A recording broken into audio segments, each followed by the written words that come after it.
A new Netflix documentary called The Perfect Neighbor examines a crime that we talked about here several years ago on The View.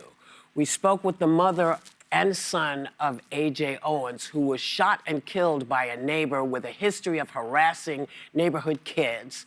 It was a killing that put the stand your ground laws under the microscope. Take a look. 911, what is the address of the emergency? Several kids out there right now are screaming, yelling. She thinks we're trying to steal her truck. Do you even know how to drive? We're 11. Chloe says no trespassing, and they're always welcome to go. There doesn't need to be a call for service every time the kids are playing in the yard. She's always messing with people's kids. Sheriff's office! 1 minute! You guys have seen the documentary. We watched it. What'd you think? I think it's the most heart-wrenching experience or documentary I've ever seen. We all knew the story here at this table and had followed Pam Diaz, that's Ajike's mom, AJ, the woman that was killed, her mom's story, and the 4 kids. To see it this way, I would advise everyone to check it out. It's #1 on Netflix. It's had over 16.7 million views, and there's a reason for that. It added faces and names and relationships to what went down there. What we saw from a national news perspective and thought was clarified to an undeniable level.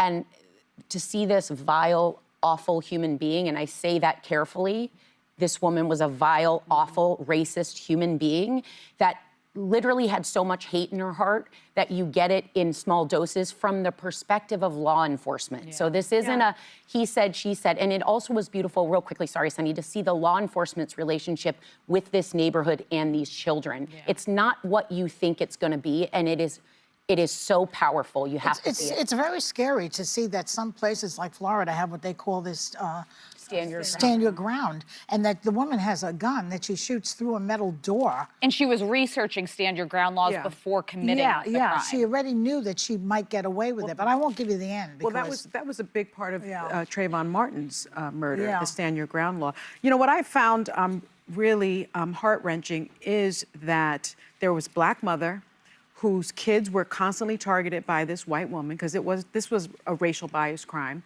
And she went up... Wait, I wanted to ask you something. Do you think that if those kids were white, she wouldn't have been so... It was mixed kids. It was the kids in the neighborhood were all different. Mixed race, because I found her to be racist. She was racist, but she had a particular problem with these Black kids. Yes, and she used the N-word according to the cops. Yes, she did, to the kids. And so for me, what was interesting was this mother, young mother, AJ, went to the door so that she could speak to her neighbor and say, this is my child. He belongs to someone. And get the iPad. He is loved, and get his iPad back.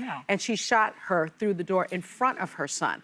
As a mother of Black children, I know that Black boys are not given the presumption of innocence and the presumption of youth. She's calling the police and saying they're trying to steal her car, and they're 11 years old. They don't know how to drive. And so for me, what was interesting was I have had to be in the position where I have gone to my local police department, because I know my son is going to be training for the Junior Olympics, running around the neighborhood in an all-white neighborhood. And I have brought him to the police and said, he belongs to me. This is my son. Do not harass him. Do not stop him. So she was doing what so many Black mothers do, and she was killed for protecting her child. And by the way, it is the best case for police wearing body cam footage, because the entire story is pieced back together from the perspective of the police. And we've seen incidences where law enforcement gets this wrong. This was them time and time getting it right. The entire community stood with AJ every time there was a frivolous call made. They said, no, we want kids outside playing. We want them playing, not on TikTok, not out committing crimes or doing whatever. We want them to be kids. And time again, the police gave good advice, sound advice. Go to your mother, tell her. And this woman plotted and committed the crime. I wish it was more than manslaughter, but that is 25 years. It's what they could convict her on. The other thing I want to say about this, because we have to go, is that we were lucky that the police had on their body cameras. The body cameras. This happens in neighborhoods all over this country, and you don't hear about it. Or you do hear about it, and someone tells you, that's just them complaining. Oh, they're always... That's not it at all. We see that neighborhoods can get along with the police. You're being told that they can, and then it doesn't happen. It does happen.